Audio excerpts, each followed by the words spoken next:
Hello বন্ধুরা, welcome to simple cooking with Moumita. আশা করছি যে যেখানে আছেন খুব ভালো আছেন। আমিও খুব ভালো আছি।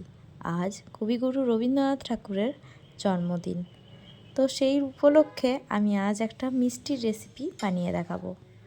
বাড়িতে থাকা রসগোল্লা দিয়ে খুব সহজ পদ্ধতিতে কিভাবে আমরা এই পায়েস রেসিপিটি বানিয়ে নিতে পারি, যা ছোট থেকে বড় সবার পছন্দের। তো প্রথমে দুধটাকে গরম করে নিলাম, দেখতেই পেলেন। তারপর কড়াই একটা কাপের মধ্যে আমি একটু দুধ গুঁড়ো মিশিয়ে নিচ্ছি। এবার দুধ গুঁড়োর সঙ্গে ওই লিকুইড দুধটাকে যেটা গরম করে নিলাম সেটাকে একটুখানি মিশিয়ে আর ভালো করে গুলে নেব। খুব তাড়াতাড়ি যাতে দুধটা ঘন হয়ে যায় সেই জন্যই এই প্রসেসটা করা। এতে কি হবে, দুধটা খুব তাড়াতাড়ি ঘন হয়ে যাবে এবং অল্প দুধের মধ্যেই একটা ভালো ক্রিমি মতো আমরা একটা দুধের টেক্সচার আমরা পেয়ে যাব, যেটা আমাদের ওই রসমালাই বা রসগোল্লার পায়েসের জন্য প্রয়োজনীয়। এরপর দেখুন ভালোভাবে ওই গুঁড়ো লিকুইড দুধটাকে ভালো করে গুলে আর দুধের সঙ্গে মিশিয়ে ভালোভাবে গুলে নিতে হবে, যাতে দলা পাকিয়ে না যায়। এদিকে কিন্তু আপনাদের খেয়াল রাখতে হবে। আমার রেসিপিগুলি যদি আপনাদের ভালো লেগে থাকে অবশ্যই লাইক, কমেন্ট, শেয়ার, সাবস্ক্রাইব করতে একদম ভুলবেন না।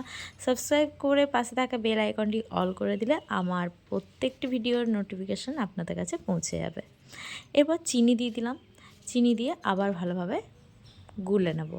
চিনি দেওয়ার পর কিন্তু দুধের মধ্যে জল কাটে, তার জন্য আমাদের ভালো করে অনর্গল কিন্তু গুলে যেতে হবে, মানে নাড়িয়ে যেতে হবে। এরপর ভালোভাবে জাল করে নিচ্ছি। আর এতক্ষণ ধরে আমার রেসিপির পাশে থাকার জন্য অনেক অনেক ধন্যবাদ। আর যারা আমার রেসিপিটি দেখতে ভালোবাসেন তারা আমার রেসিপিটিতে একটি লাইক দিয়ে দেবেন। তারপর দেখবেন লাইকের পর একটা হাইপের অপশান আছে, পারলে হাইপ অপশানটাও অন করে দেবেন। দেখুন আমি এই রসগোল্লাগুলো রেখেছিলাম, মানে অনেকগুলো রসগোল্লা আনা হয়েছিল, তার জন্য এই কয়েকটা রসগোল্লা বেঁচে গিয়েছিল। বাড়িতে কাজ হলে যা হয় আর কি। এবার রসগোল্লাগুলো আমি জলের মধ্যে নিয়ে নিলাম, দেখতেই পেলেন। জলটাকে কিন্তু এখন, মানে রসগোল্লার রসটাকে কিন্তু এখন আমি নিকুড়ব না। এই যে জলের মধ্যে নিয়ে নিলাম, নর্মাল জলের মধ্যে নিয়ে আমি এটাকে একটু ফুটিয়ে নেব। তাহলে কি হবে, ফ্রিজের যে ঠান্ডা ভাবটা ওটা কমে যাবে, মানে কেটে যাবে। এবার দুধটা এদিকে জাল হচ্ছে, জাল হতে থাকুক, ঘন হতে থাকুক। আর এদিকে আমরা ওই রসগোল্লাগুলোকে ভালো করে ফুটিয়ে নেব। আমি সামান্য পরিমাণ একটু কাজু নিয়ে নিয়েছি, কাজুটাকে ভালো করে থেতো করে নেব। আপনারা কাজু, কিশমিশ, আমন্ড সব কিছুরই ইউজ করতে পারেন।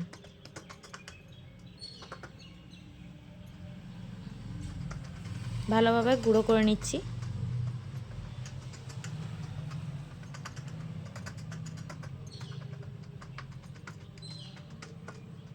এবার ওই দুধের মধ্যে দিয়ে দেবো।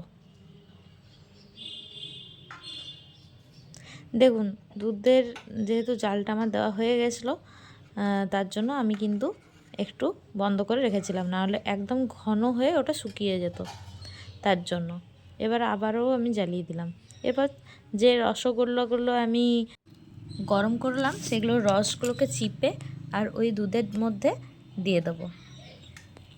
খুব সহজ পদ্ধতিতে তাহলে বানানো হয়ে যাবে আমাদের রসমালাই।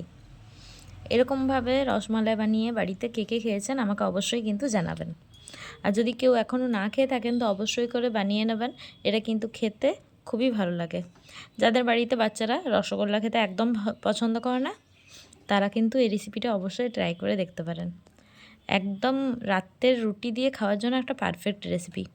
কোনো আর এক্সট্রা করে আপনাদের তরকারি করার প্রয়োজন নেই। এই রসমালাইয়ের বা রসগোল্লার পায়েস দিয়েই কিন্তু রুটি রাতের খাওয়া কিন্তু হয়ে যাবে। বাড়িতে অবশ্যই ট্রাই করবেন। আর আমি প্রথমে 6টার মতো নিয়েছিলাম, তারপর ভাবলাম সবার হবে না, তার জন্য আবার আমি 6টা নিয়ে টোটাল 12টা রসগোল্লার আমি এই রসমালাই বানিয়েছি। তো দেখতে কতটা সুন্দর এবং লোভনীয় লাগছে, তাই না? খেতেও কিন্তু খুব সুন্দর এবং লোভনীয় হয়েছিল। তো আজকে আমার এই রেসিপিটি আপনাদের যদি ভালো লেগে থাকে অবশ্যই লাইক, কমেন্ট, শেয়ার আর সাবস্ক্রাইব করতে ভুলবেন না। আপনারা পাশে আছেন বলেই আমি আজ এত দূর এগিয়ে আসতে পেরেছি। আপনাদের ভালোবাসা না পেলে কিন্তু আমি এত দূর আজ আসতে পারতাম না।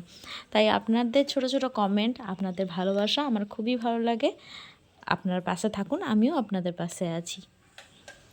সবাই ভালো থাকবেন, সুস্থ থাকবেন, ভালো খান, ভালো খাওয়ান সবাইকে।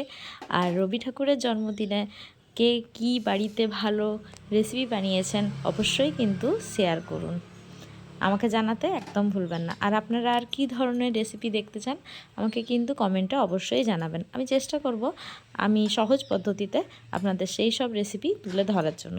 তো যেহেতু দুধটা অনেকটাই ঘন হয়ে গিয়েছিল, তাই আমি এর মধ্যে একটু জল মিশিয়ে দিয়েছি যাতে একটু পাতলা হয়, কারণ এটা বেশি ঘন হয়ে গেলে বেশি মিষ্টি লাগবে, তাই একটু পাতলা করে দিলাম। এবার ফুটিয়ে নেব, তাহলেই আমাদের রেডি হয়ে যাবে রসগোল্লার পায়েস বা রসমালাইও বলতে পারেন। খেতে কিন্তু দুর্দান্ত হয়েছিল। যখন এই মিষ্টি দুধটা যখন ঢুকে গিয়েছিল রসগোল্লার মধ্যে, খুব ভালো লাগছিল। অবশ্যই বানিয়ে দেখুন। টাটা।